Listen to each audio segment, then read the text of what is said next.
Now, we're going to hear a lot about Joseph. In fact, a good portion of the book of Genesis is going to be the adventures of this unusual person.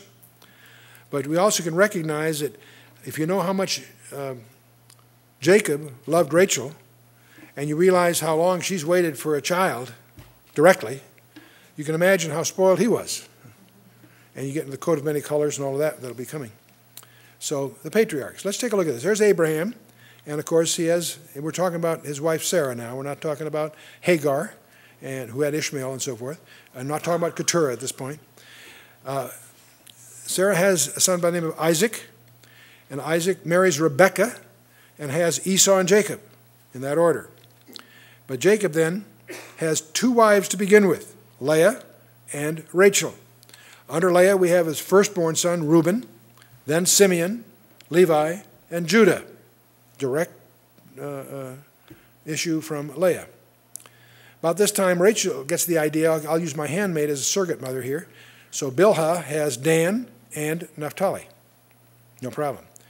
Leah, watching that, said, hey, that looks like that works. Maybe I can do the same thing. So she takes her handmaid, Zilpah, and they have Gad and Asher. Now we get around, finally, to the point that Rachel actually has a child of her own, Joseph. To look ahead, so you can get this whole perspective here, Joseph will, of course, end up down in Egypt. In Egypt, he will have a wife and two sons. And we'll get to that. In the meantime, by the way, Leah has Issachar and Zebulun, two more. So Leah has actually got 6. Rachel will have one other child of her own, and in which she dies. She dies in that childbirth. And the issue was there, Benjamin, the youngest son of them all. And when Joseph's down in Egypt, his wife will bear 2 sons, Manasseh and Ephraim. A very important event occurs when Jacob is ultimately joined. The whole family is down there with Joseph when they discover he's prime minister of Egypt, and that whole incredible story we'll get to. Jacob adopts Joseph's 2 sons as his own, Manasseh and Ephraim. So what you really need to understand here, there really are 13 tribes. If you take Manasseh and Ephraim together, you can call it the tribe of Joseph. You have 12 tribes. If you want to leave one of these out for some purpose, you can still have 12 tribes because you got 13 to choose from. Do you follow me? And you're going to discover that these tribes are listed 20 times in the Bible. Every time they're listed, they're in a different order, pretty much. And more often than not, one of them is omitted for some reason.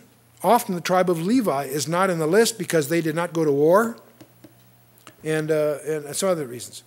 This gets to be particularly provocative when you get to the book of Revelation, because in Revelation 7 you got 12 tribes listed there. One of the tribes is conspicuous in its omission. That's the tribe of Dan. There's a second tribe that's also missing, but nobody notices it, because you have the tribe of Manasseh mentioned, and then it's also mentioned the tribe of Joseph, which obviously, if Manasseh's already counted, the only thing that's left is Ephraim. So Ephraim's included, but sort of in a derogatory way. It's included but not named. Many people miss that. That all has purpose. When you get to Revelation 7, that'll all have significance. But anyway, these are the 12 tribes, but it'll help you to understand that there's really 13 to choose from to get your, it's called a baker, what I call a baker's dozen. Okay? Because often you want to leave one out, but you still have 12 tribes, if you will. Okay, something interesting. Here are the 12 tribes with the general assumption of what their names mean. This is not a precise science, of course. Reuben means looked or affliction. These all, what's involved here are puns and word plays. Puns and also homonyms. There are 2 words that sound alike but mean something different. Simeon, hearing or heard. Levi, husband joined.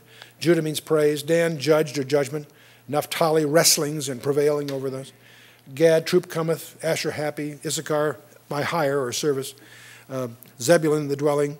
Joseph means adding. When Benjamin is born, son of agony at first, but then changed to son of my right hand, Jacob calls him.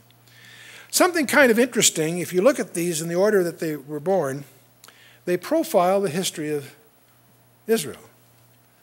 You know, the first 4 under Leah profile the time that Israel will be in Egypt. Moses speaks in chapter 2 and 3, God looked upon the affliction of his people. He heard my cry. And when was Jehovah joined? Passover. That, of course, is the climax of the redemption out of Egypt. And of course, then, upon which praise follows. The next group is in the wilderness. Remember the wilderness at Meribah, where they were judged. And the wrestlings with Amalek in Exodus 17. And then when you get to out of that, you come after the wilderness, you're finally into the land under Joshua. And the nations that oppose Israel, they are overthrown by Joshua, and they have the occupation and so forth. And the last two, of course, would point to the kingdom being added to, and the son of my right hand. Who would the son of my right hand be? Jesus. Okay, there you go. So it's a possibility. I mention this because you can spend a lot of time looking at this. The more you look at it, the more you'll see many, many other parallels. But this is, I'm doing this not because this is some big, profound proof or anything like that, nothing like that. But as you go through your scripture, you'll again and again and again see parallels. Let me give you another one. Jacob received a blessing from his father by assuming the identity of the firstborn son. Right? So do we. So do we.